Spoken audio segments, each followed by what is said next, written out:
Babak baru konstelasi dukungan terhadap capres bermunculan kurang dari sebulan menjelang Pesta Demokrasi 14 Februari. Penghentian paksa Videotron calon Presiden Anies Baswedan di Jakarta dan Bekasi yang dipasang anak-anak muda penggemar K-pop menjadi pemantiknya.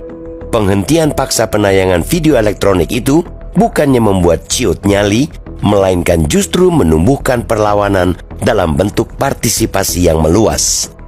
Mereka kembali memasang Videotron di sejumlah daerah seperti Banda Aceh, Medan, Yogyakarta, Surabaya, Gorontalo, dan Sanggata, Kalimantan Timur. Videotron yang dipasang di wilayah-wilayah strategis itu pun menyedot perhatian publik. Ibarat mati satu, tumbuh seribu, patah tumbuh, hilang berganti. Hebatnya lagi, biaya pemasangan video elektronik itu mereka sanggah sendiri secara urunan di sejumlah platform media sosial. Mereka mengajak para simpatisan untuk berpartisipasi melalui donasi. Hasil donasi itulah yang digunakan untuk membiayai penayangan Videotron tersebut. Dari sederet Videotron itu, publik pun bisa mengetahui pesan yang disampaikan. Kreasi seni dan semangat anak muda pendukung Capres 01 yang tergabung dalam Anies Bubble atau Humanis ini menyampaikan pesan yang jelas bahwa segala bentuk adangan, intimidasi, teror tidak menghentikan tekad mereka. Mereka pantang mundur dan rela berkorban urunan membuat Videotron dan karya-karya sejenis di media digital. Penghentian paksa Videotron Anies di Jakarta dan Bekasi juga justru kian ramai diperbincangkan di media arus utama dan media sosial. Perbincangan itu sebagian besar berisi penolakan dan perlawanan anak muda atas segala bentuk represi, pengekangan, maupun intimidasi. Alhasil, anak-anak muda makin terkonsolidasi dan semangat mereka berkobar untuk memenangkan paslon yang mereka dukung. Tidak hanya Videotron, perlawanan komunitas muda ini bahkan melebar dalam bentuk urunan di jagat X untuk membuat truk LED di Jakarta dan sejumlah kota di tanah air. Video elektronik bergerak itu diangkut menggunakan truk berkeliling kota untuk menyampaikan pesan-pesan visi dan misi paslon 01. Dari kasus penjagalan Videotron Anies di Jakarta dan Bekasi, anak-anak muda menjadi tahu ada praktik lancung perpolitikan di tanah air yang berambisi untuk memenangkan paslon tertentu. Paslon ini didukung seluruh elemen pemerintahan dan kekuasaan. Mereka menjadi tahu bahwa tidak mudah menegakkan demokrasi dengan bersendikan etika dan hukum. Mereka, anak-anak muda itu, merasakan sendiri bagaimana kekuasaan didaya gunakan amat eksesif untuk memenangkan calon tertentu, termasuk dengan cara menghambat kreativitas yang menjadi ciri khas mereka. Dari pengekangan, hambatan, bahkan penjagalan itu, kini justru bertumbuhan politik partisipatoris. Anak-anak muda itu menyampaikan pesan penting kepada siapa saja, terutama penyelenggara negara, bahwa satu langkah bisa saja dikebiri, tapi spirit mereka tetap hidup. Mereka menunjukkan praktik sejati dari demokrasi, yakni partisipasi asli, bukan seolah-olah partisipasi padahal sesungguhnya mobilisasi. Cita-cita para pendiri bangsa menjadikan Indonesia sebagai negara demokrasi ialah demi memajukan kesejahteraan umum dan mewujudkan negara adil dan makmur. Demokrasi seharusnya menjiwai proses-proses pengambilan kebijakan tidak hanya di bidang politik, melainkan juga di bidang ekonomi, hukum, sosial, budaya, dan sebagainya. Kehadiran anak-anak muda pendukung Anies bak oase di tengah merebaknya budaya politik mobilisasi dan cara-cara culas yang dipertontonkan elit yang tamak kekuasaan. Kehadiran mereka menepis anggapan bahwa anak muda apatis terhadap politik. Mereka menepis stigma bahwa mereka asyik dengan dunia mereka sendiri. Kepedulian mereka dalam memilih pemimpin negeri ini menunjukkan politik partisipatoris yang menggembirakan. Mereka adalah pemilik 52% suara dalam Pilpres.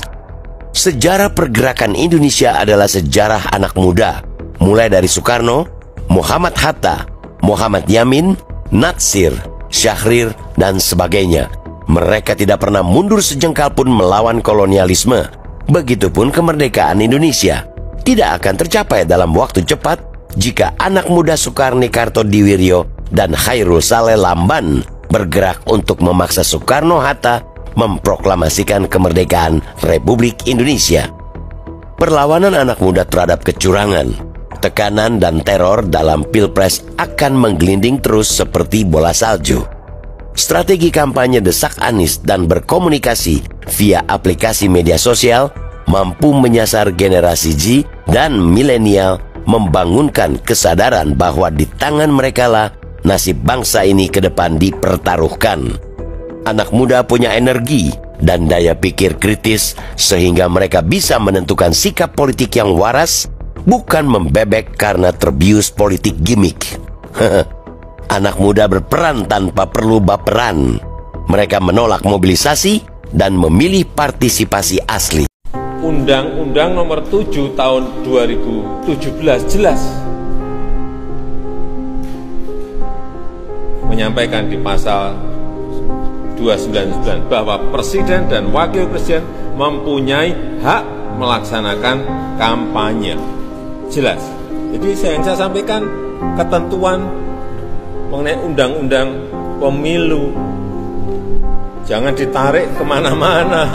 Iya, tapi orang mengerti bahwa Presiden mencari pembenaran terhadap ucapannya tuh. Sebetulnya kalau kita mau fair, iya itu dalil yang membenarkan, yang membolehkan. Tapi ada dalil yang membatalkan, yang melarang, yang bahkan orang periksa akhirnya ketemu bahwa Mahkamah Konstitusi sudah bilang bahwa iya memang boleh kampanye, tetapi ada tetapinya tuh. Oh, yang Anda maksud Mahkamah Konstitusi yang tidak boleh ada hubungan darah itu maksudnya ya, Bung Rocky ya? Iya. Kan itu yang tidak boleh, boleh aja, tetapi kecuali Presiden punya hubungan darah, bahkan disebutin sampai cucunya tuh, sampai ada 3 turunan. Jadi Jokowi cuma cari yang membolehkan, bukan yang melarang dia tuh. Itu konyolnya tuh. Dan konyolnya itu kemudian ya udah jadi oleh orang lagi tuh. Anda bisa nggak membaca undang-undang? Bahwa undang-undang itu ada cara membacanya tuh, semacam cross fertilization itu, supaya tidak terlihat bahwa Anda hanya memilih sesuatu yang mengenakan Anda. Kan undang-undang didesain untuk menghalangi dan untuk membolehkan. Nah, bagian menghalangi itu dia nggak peduli. Padahal udah dilarang Newton di situ tuh, masih bandel juga di Petrom ini. Ini analoginya menarik. Memang boleh berputar kecuali Metro Mini gitu ya.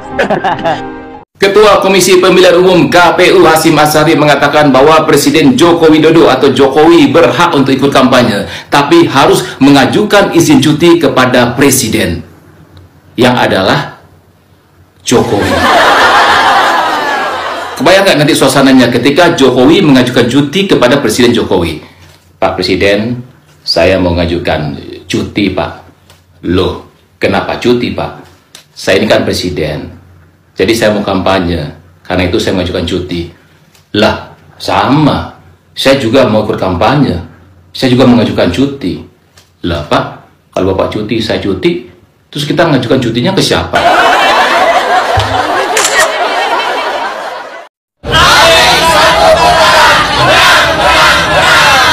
Harus memberi dukungan kepada seluruh pendukung 01. Amin. Amin.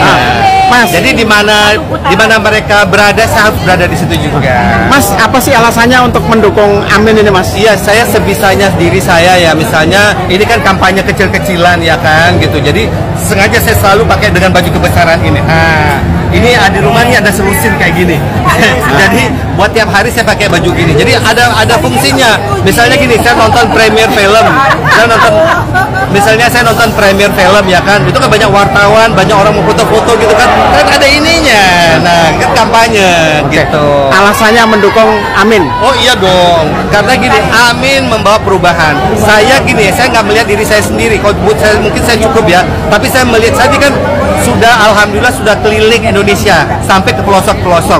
Nah, pertama yang saya dahulukan itu adalah kampung saya di Aceh dan Medan itu masih jauh ketinggalan dan masih banyak orang miskin, masih banyak orang susah. Jadi saya kepengen banget ada perubahan karena dari dulu kampung saya itu begitu aja gitu. Coba deh ke Danau Toba, misalnya lihat kanan kiri itu nggak ada perubahan gitu. Misalnya ke Banda Aceh gitu, jalan darat, coba jalan darat deh. itu banyak banget masih orang miskin. Jadi saya kepengen banget nanti kampung saya terutama ya, itu ada perubahan dan taraf hidupnya tuh lebih meningkat. Dan saya juga kayak ke Kalimantan, ke mana ya, pokoknya enggak, Jawa itu justru Jawa itu sudah sejahtera ya. Ini di luar Jawa gitu, misalnya ke Kalimantan, ke Sulawesi gitu. Saya udah lihat semua ke pelosok-pelosok ya, maksudnya banyak banget rakyat miskin. Nah itu yang Mas Oyi kan selalu aktif ya untuk dalam kegiatan-kegiatan Amin. Jadi ini pemilu tinggal nggak nyampe 20 hari lagi. Optimismenya atau prediksinya seperti apa? Harus optimis. Pokoknya kita Bismillah, harus dengan keyakinan ya. Pokoknya gini, pokoknya kita sudah maksimal berusaha gitu. Tinggal Allah aja yang menentukan. Nah tadinya saya pikir gini kan, menjelang pilpres ini saya mikir membela siapa yang bayar aja deh, karena saya dulu kecewa ya, karena saya memilih calon gitu yang ternyata ya begitu ya kan, akhirnya saya kecewa gitu loh. Jadi saya pikir, karena dulu kan saya rela nggak dibayar gitu ya kan, padahal sebelah tuh mau bayar saya tinggi gitu ya kan. Nah ini kejadian nih sekarang, dari manajemen pokoknya udah bilang saya nggak boleh memilih pokoknya kita harus netral gitu. Jadi saya coba dong, misalnya saya ikut di cawapres yang nomor 3, ada sahabat Ganjar misalnya gitu ya kan. Saya coba gitu nyanyi gitu ya. Terus saya kok batin saya nolak gitu ya kan. Akhirnya coba lagi ke acara 02 ya kan. Apalagi gitu loh. Kayaknya gue pindah agama gitu. Akhirnya udah, memang batin saya nggak bisa dibohongin. Tetap pilih. Ganjar, aduh ngilang kemana nih? Manis, ini gara-gara si 3 roda. Tuh 3 perempuan, ngapain juga sihir-sihiran? Kali mau nyaingin David Copperfield kali ya? Terus jangan-jangan gue disihir juga nih. Mending gue cari si Manis aja deh. Manis.